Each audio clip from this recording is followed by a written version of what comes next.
Your motorcycle wasn't overpriced by mistake. It was a setup.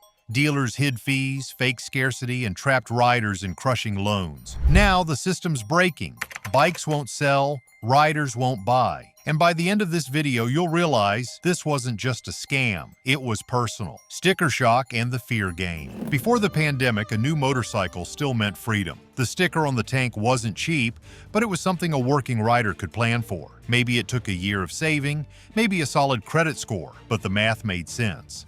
Then everything changed. As global supply chains buckled and factories slowed production, Japanese motorcycle dealers didn't just pass on the added costs.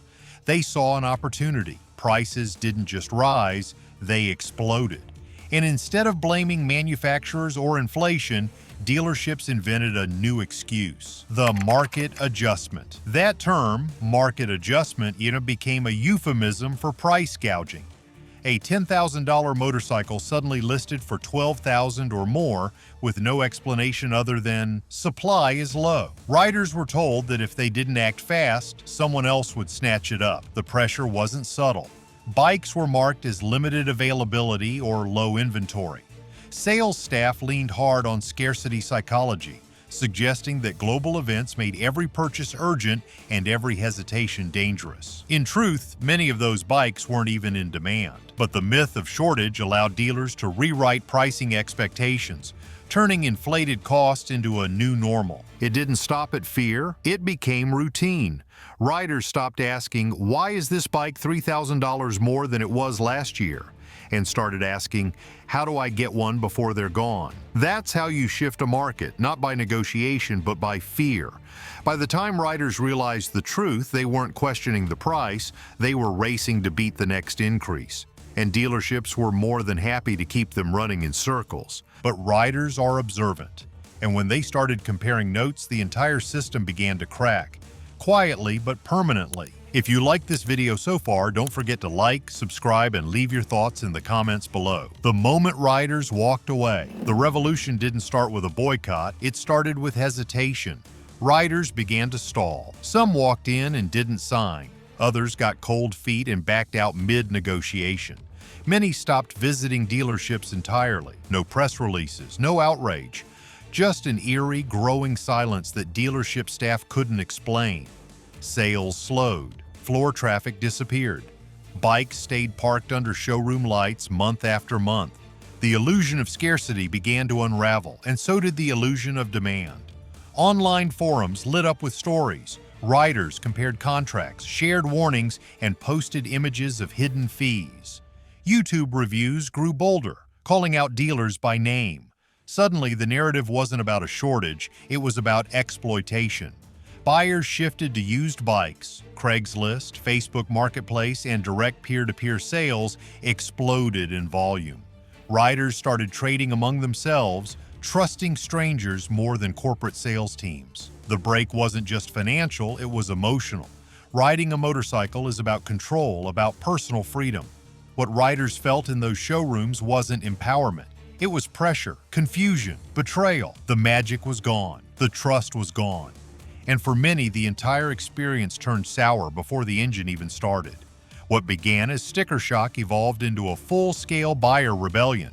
And once riders left, they didn't come back. The next phase of collapse didn't happen in the showroom. It started behind the sales desk, where the pressure to survive would bring everything crashing down. We pulled together the gear that actually works. No fluff, no gimmicks. It's all waiting in the description. When motorcycles lost their soul.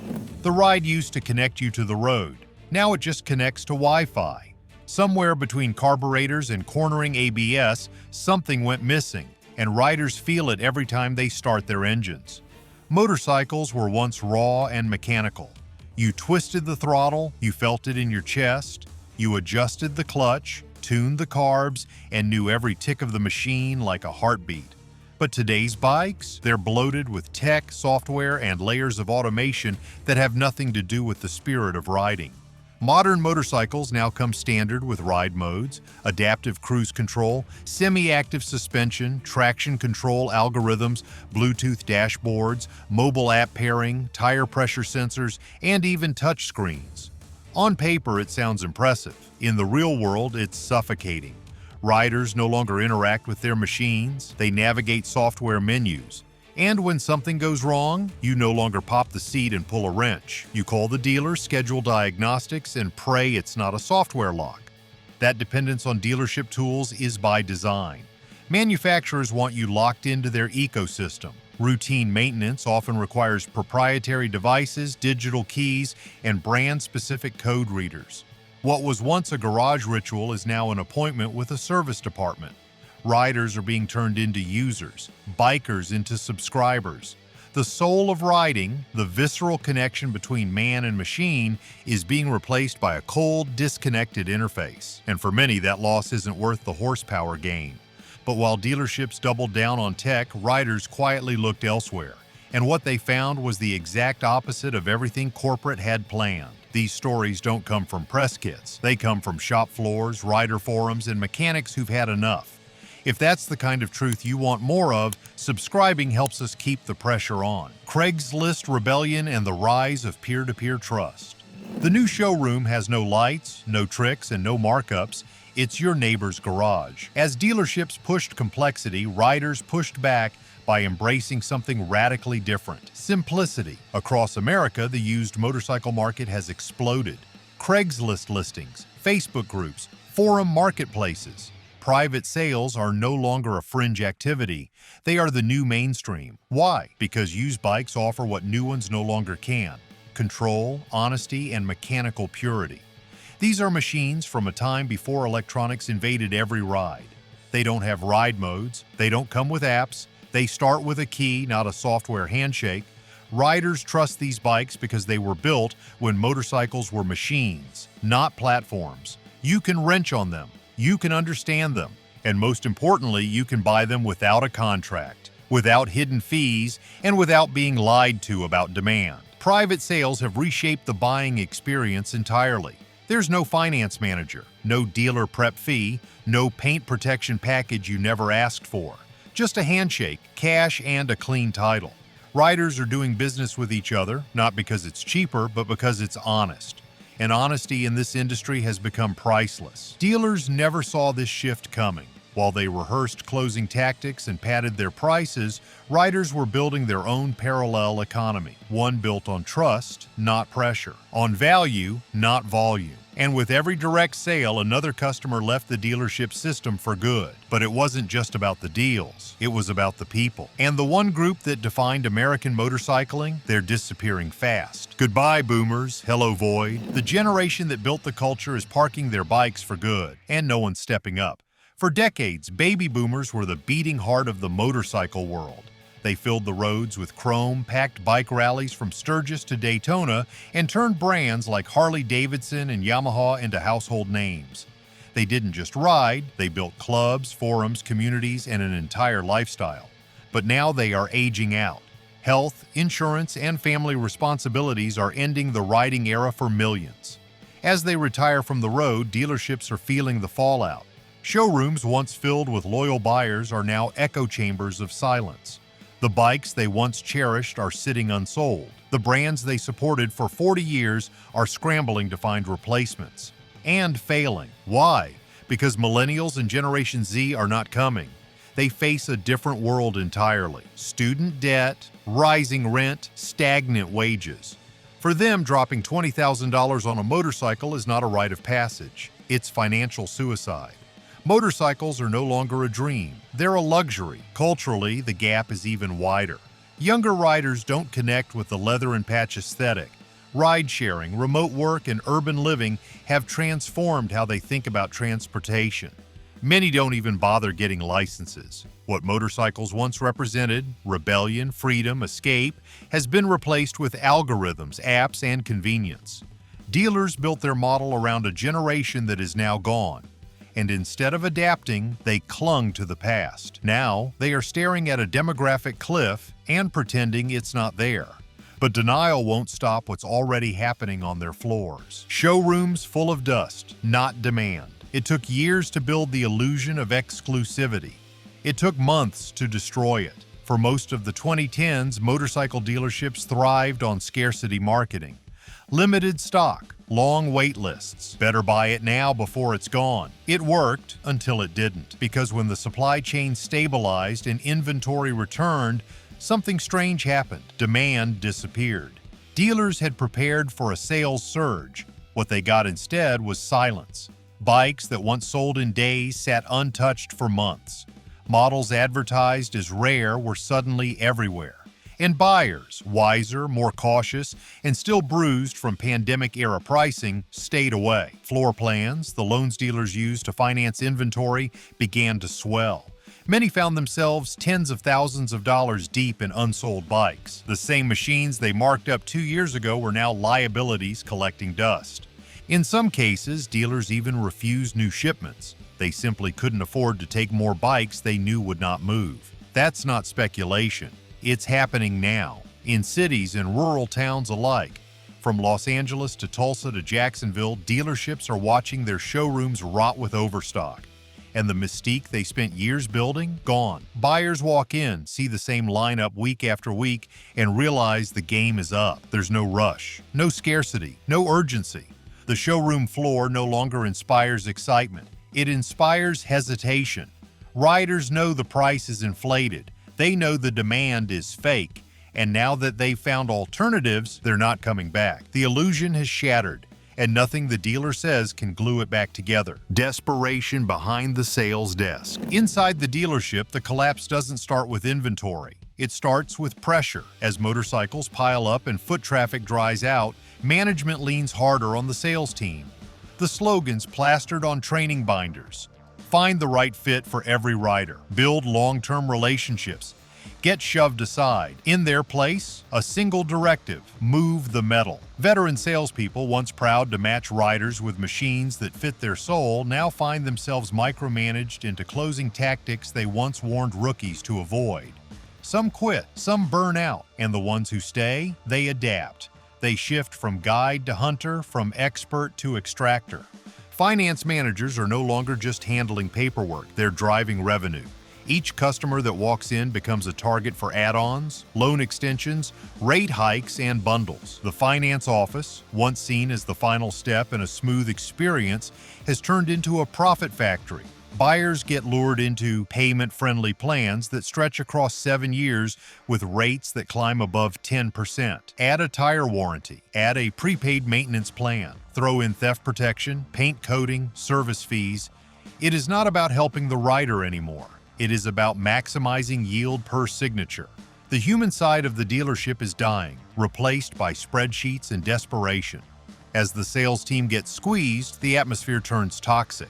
Morale craters, turnover spikes, dealerships quietly cut hours, reduce benefits, and increase expectations. The few remaining staff scramble to survive, pushed beyond capacity by the weight of quotas they can no longer meet. Every interaction becomes a battlefield. Buyers walk in to browse and leave feeling stalked. It is not sales anymore, it is siege warfare. But the greatest threat to the dealership isn't burnout, it is irrelevance. And that shift is already underway, because just as dealerships began losing their grip on ethics, they started losing their grip on control. Obsolete overnight, the dealership monopoly breaks. For more than 50 years, motorcycle dealerships operated as an unchallenged gateway. You wanted a new bike, you walked into a dealership, you negotiated, you financed, you left with a key and a stack of paperwork. That process, for better or worse, was the standard. But today that monopoly is unraveling, and riders are beginning to realize they don't need the showroom anymore. The new gatekeepers are digital, and they don't play by the old rules. Direct-to-consumer models are emerging fast. Harley-Davidson tested the waters with Livewire, allowing online reservations and fixed pricing. BMW is experimenting in Europe with online customization, checkout, and home delivery. These are not gimmicks. They are early signals of an industry reset. Tesla already trained the modern consumer to expect frictionless, transparent buying. Now, motorcycle brands are finally catching up. For younger riders raised on Amazon, Uber, and one-click simplicity, the idea of haggling over markup fees in a fluorescent-lit office feels absurd. They want a bike the same way they buy everything else, without the pitch, without the pressure, and without the fake scarcity. Dealerships are not just being left behind technologically, they are being culturally bypassed. The tactics that once built urgency now build resistance. Younger buyers do not respond to act now sales pushes. They do not want financing traps, forced upgrades, or loyalty gimmicks. They want clarity. They want price tags that match ads. They want convenience and honesty. And the dealers who cannot deliver are becoming fossils in real time. But even as new platforms rise, the industry keeps stumbling in one particular direction, and that misstep is electric. The great disconnect of electric motorcycles. The push toward electric motorcycles was supposed to be the industry's future. Zero emissions, instant torque, lower maintenance. On paper, it checked every box. But in the real world, the reception has been cold, especially from riders who remember what motorcycles are supposed to feel like. Electric bikes promise innovation but deliver isolation. They remove everything that made the ride visceral. The engine rumble, the gear shifting, the exhaust note that vibrates in your chest. It is all gone, and with it, so is the soul. Performance isn't the problem, experience is. Riders do not connect with electric bikes the way they did with machines that roared to life. Instead, they get silence, sterility, a smoothness that feels more like an appliance than a partner. And that's before you even get to the range anxiety. Most electric motorcycles struggle to exceed 150 miles per charge. That might work for a daily commute, but it does not work for the kind of freedom riding demands. Long weekends, cross-country trips, impromptu adventures. Infrastructure is not there. Compatibility issues with fast charging networks persist.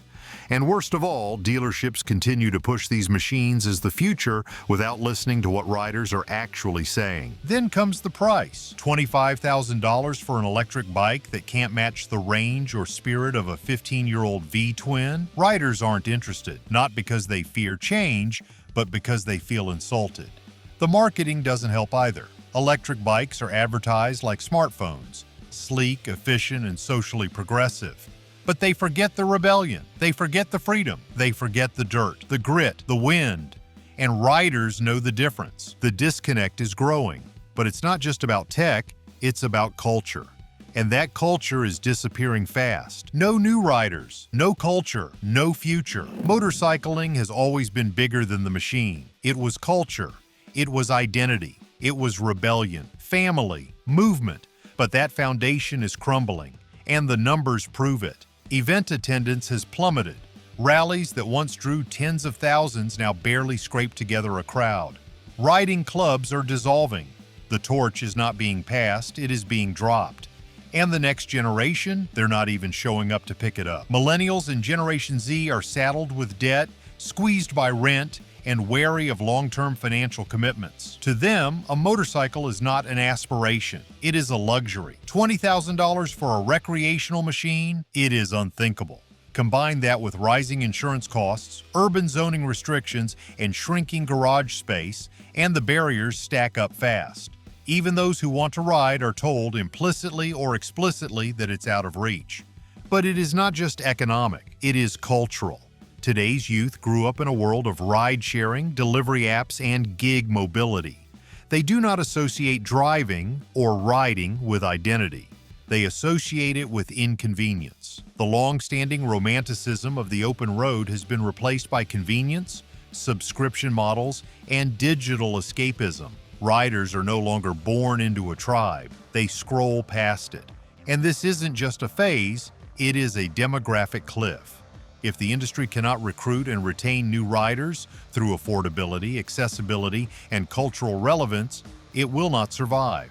Dealerships can't sell to ghosts, events can't thrive on nostalgia, and brands can't ride on reputation alone. The collapse isn't theoretical anymore, it is happening. And now the only question left is, what's next? 15 minutes in, and you can probably name 3 riders who've been through this exact kind of bait and switch. Drop their story, or yours, in the comments. The more we share, the harder it is for them to hide. Rebuilding trust, if it's not too late. Some dealerships are finally waking up, but whether they've acted too late is a question no one wants to answer. Across the country, the signs are clear. Riders are leaving, sales are stalling, and the old playbook no longer works. Yet amid the desperation, a few dealers are making the one move that might still matter. They are choosing transparency. No more bloated markups, no more fake fees, no more bundled nonsense. Just the bike, the price, and a straight answer. It is not revolutionary. It is what riders have been asking for all along. These dealers have started cutting back the unnecessary layers that buried trust. Instead of piling on ride modes and touchscreens, they are pushing for affordable models that deliver what riders actually want: reliability, simplicity, and power. They are rejecting the idea that a motorcycle has to come with a phone app or a subscription fee. Some have even begun lobbying manufacturers directly, asking for stripped-down trims that can be sold under $15,000. Not entry-level gimmicks, but real motorcycles built to last, priced to move. The most promising shift comes from a new breed of dealers who are choosing to speak with riders, not at them. They attend local events, listen to criticism, and engage in rider forums without hiding behind marketing language. A handful have published full cost breakdowns online, inviting buyers into the process instead of keeping them in the dark. They are still a minority, but they represent a truth no one in the boardroom wants to hear. Trust is the only thing that can still save this industry. And even that window is closing fast. But rebuilding trust is only half the equation, because knowing what riders want and finally listening are two very different things. What real riders want, it is not a mystery. Riders have been saying it for years, but the louder they speak, the more manufacturers and dealers seem to pretend they are not there. Real riders want bikes that are easy to maintain, fair to finance, and built to be ridden, not just displayed. They do not want 15 ride modes. They do not need cornering traction control. They want a machine they can understand, own, and repair. And above all, they want to feel like someone, anyone, is actually listening. Across online forums and local garages, testimonials from working-class riders and independent mechanics all echo the same truth. Modern bikes are too expensive, too complicated, and too disconnected from the road. Riders do not want a Bluetooth dashboard that locks them out when the firmware glitches. They want to change their own oil, fix their own wiring, and ride without needing a technician and a laptop. The most respected bikes on the used market today are not high-tech marvels. They are dependable machines from 10 or 15 years ago that still run strong, still ride hard, and still feel like motorcycles. The disconnect is not just mechanical, it is emotional. Riders feel like they are being marketed to by people who have never thrown a leg over a bike. Ads talk about lifestyle, fashion, and image. But the real lifestyle is in the garage, the group ride, the long road trip. Riders want community, not just branding. They want honest financing, not 7-year traps. They want dealerships that know what a valve adjustment is, not just how to upsell a paint protection plan. The answers are not hidden, they are just ignored. And every time that happens, another rider walks away for good. But even as dealerships fail to listen, there is a quiet segment of the community refusing to let riding die. Not out of profit, but out of love. The last generation that still cares. They are not in boardrooms, they are not in advertising campaigns, they are in sheds, garages, and back roads, riding, wrenching, and remembering what it used to feel like. This is the last generation that still cares. These are the riders who never stop believing that a motorcycle should be more than a product. They post on YouTube, run local meetups, and swap carburetor parts out of the trunks of their cars. They are not trying to save the industry. They are trying to save the soul of it. Garage builders keep restoring old Japanese bikes with parts sourced from forums and junkyards. YouTubers teach young riders how to do their own valve jobs instead of sending them to the dealer. Community rides are organized not for profit, but for camaraderie. There are no markups, no loan traps, no high-pressure sales tactics. Just people who still believe in what motorcycling once meant. Some are older riders holding on to what they built decades ago. Others are younger, disillusioned by dealerships but drawn to the rawness of the ride. They do not represent millions, but they represent meaning. These riders are the reason the culture has not collapsed entirely. They pass down their bikes, their knowledge, and their values. They keep the torch lit when the rest of the industry forgets why it was burning. But even they are growing tired. The culture they are trying to protect is slipping, and they know it cannot be held up forever by a shrinking circle of rebels and romantics. The question is no longer whether the system can be saved, it is whether anyone will be left to rebuild it when it falls. Because the scariest outcome is not collapse, it is indifference, and that is what is already beginning to spread. What happens when no one shows up? There will be no grand announcement, no closing ceremony, no final tribute to what once was. The end of the dealership era will not be a bang, it will be a whisper. And that whisper is already echoing through empty showrooms and silent service bays. Legacy dealerships across the United States are quietly shutting their doors. There is no media coverage, no industry panic, just a slow, irreversible fade. The culture is disappearing alongside them. Where there were once weekend rallies, there are now vacant lots. Where clubs used to ride out by the dozens, there are solo riders wondering where everyone went. And as the noise dies down, so does the heartbeat of an industry that was built on rebellion, community, and freedom. What remains are ballooning inventories, broken trust, and a generation of potential riders who simply never showed up. This is not just a business problem, it is a cultural loss. The sound of a bike ripping through open air used to mean something. It meant escape, identity, risk. But now it means debt, markup, and digital noise. And the worst part, no one seems surprised anymore. The absence is accepted. The silence is normal. So here is the question, one that no brand can answer, only the rider can. Would you still walk into a dealership? Would you still shake a salesperson's hand? Would you still sign the paper knowing everything you now know? Or has the connection been broken too far to repair? We don't sell dreams, we tell the truth. If that matters to you, hit like, smash that subscribe button, and let us know what you think in the comments. And if someone you know is about to get roped into a bad deal, send this video their way before it's too late.